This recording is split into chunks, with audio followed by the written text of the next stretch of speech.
you have chain lugs?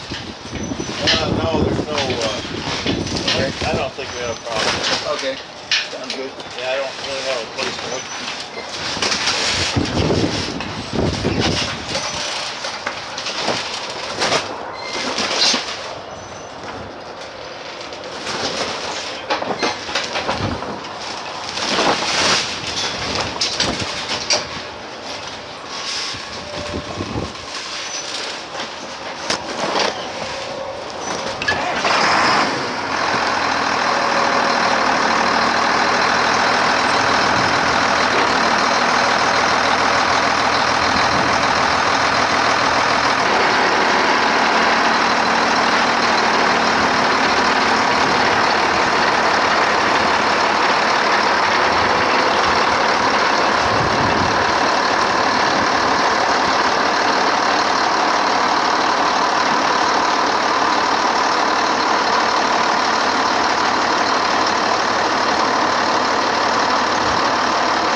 Okay, hold it. Okay, go ahead, you're clear.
Chuck Roberts joins us this morning, military historian, vice commander of American Legion Post 403, and curator of Roberts Armory World War II Museum in Rochelle. And this is a historical review of D-Day. So can you give us some background on the invasion? Sure. In 1940, German forces overran France. This was a shock to the Allied nations, which set in motion a plan to take back the country and give it back to the French. The British had successfully resisted the German invasion. Consequently, at a meeting with the British at the Trident Conference in Washington in 1943, a plan was developed to amass a large amphibious landing force in England and launch a cross-English Channel amphibious assault on the beaches of northern France to take back the country. D-Day was anticipated to be early June 1944. It should be noted that in military parlance, D-Day is the day the attack would begin. There were several D-Days in World War II, such as D-Day Operation Dragoon, D-Day Operation Husky, D-Day Operation Market Garden, and D-Day Operation Varsity. However, the invasion of Normandy, which was called Operation Overlord, is the invasion most often referred to as D-Day. What was the plan for the invasion? Okay, the closest French landmass to England was the region of Pas-de-Calais. The Germans figured that this would be the invasion route so they could move a substantial defensive force in that area. The Allies themselves launched Operation Fortitude, a plan to deceive the Germans on where the landing might take place. General Patton was put in charge of a fictitious army, the 1st U.S. Army Group, that was to be based in England opposite Calais. Fake vehicles and tanks made out of rubber were placed around northern England, and radio traffic was increased in this area with the purpose of suggesting to the Germans that a large force was being staged. This reinforced the German thought that the invasion would come from this area and the objective was Calais. German High Command bought the deception hook, line, and sinker. Rommel, however, was not convinced and continued to reinforce defensive positions further south. In actuality, the objective of Operation Overlord, or D-Day, was Normandy, a region in France further south. The beaches could support heavy tanks, and the sea around the beaches could handle large landing ships. And what preparations were involved? Okay, thousands of troops and tons of equipment began to arrive in England. Convoys of equipment and troops were crossing the Atlantic in large numbers in preparation for the invasion. Practice landings were made at Slapton Sands of the south of England.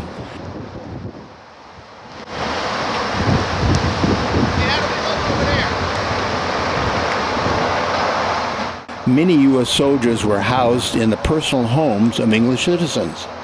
Firing range practice was held at Castle Martin in Pembroke, Wales, while maneuvers were practiced near Ogborne, St. George.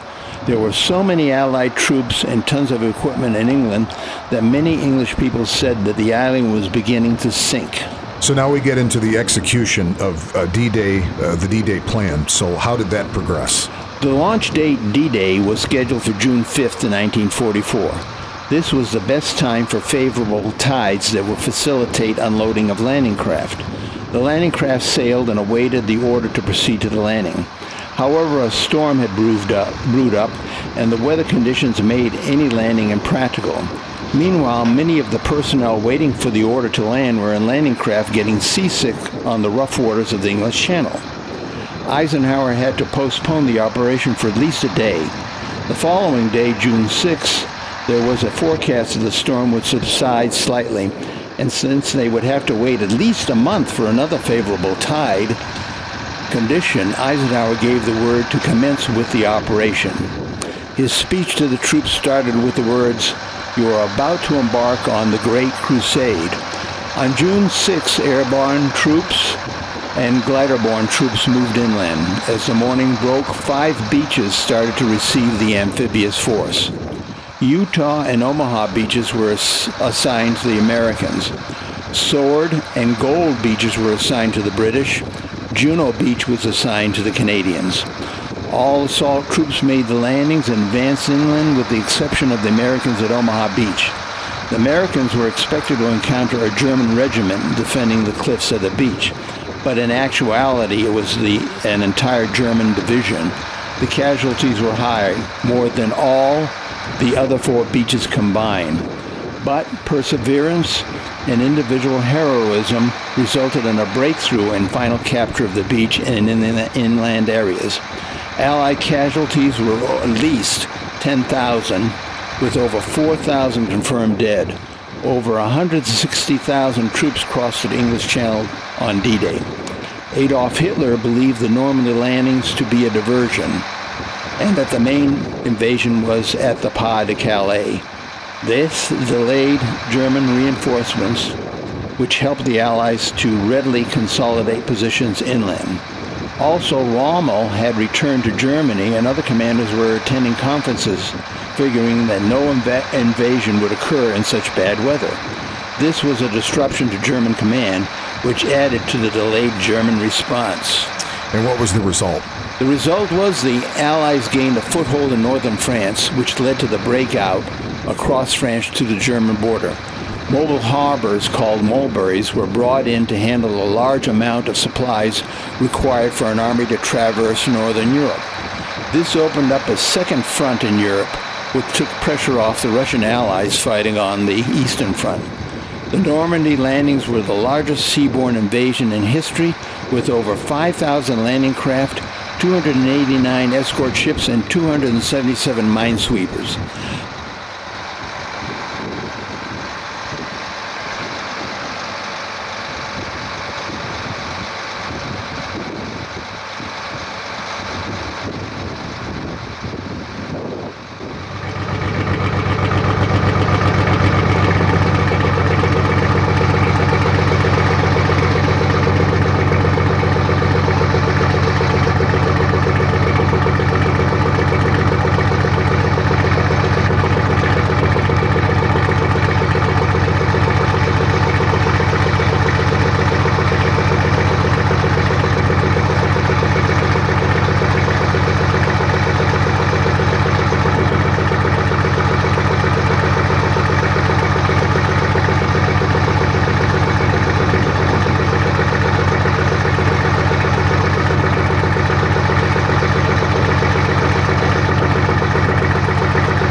Luckily, they're flexible. Yeah. The success of the Normandy landing was a result of several factors. Firstly, the Germans had only completed about 20% of the defensive fortifications. Secondly, the deception from Operation Fortitude confused the Germans on where the landing would take place, so they had to spread their defensive forces over a wide area. Thirdly, the Allies had attained air superiority, limiting the German aircraft attacks and reconnaissance. Fourthly, the French resistance hampered German troop movements. And finally, the absence of key generals and the complex German command structure prevented rapid defensive counterattacks. The Normandy invasion set up the stage for Allied armies to march across Europe, liberate Paris, and proceed to Germany with the final surrender on May 7, 1945. And we are now at the point where, I guess in the next week especially, we will see so much concerning D-Day on television and radio and in print. So this is kind of a little sneak peek at what we'll be viewing. I look back though, and it seems like yesterday. We were talking about this. The 50th anniversary with Ronald Reagan. Seems That's like right. yesterday, doesn't it? That's correct. That was a very impressive speech he gave at the 50th anniversary. Absolutely. Still fun to watch on YouTube or Google that. Chuck Roberts, thank you very much. Okay, and thank you here. Appreciate your time. 8:51 here at Good Time Oldies, 1060.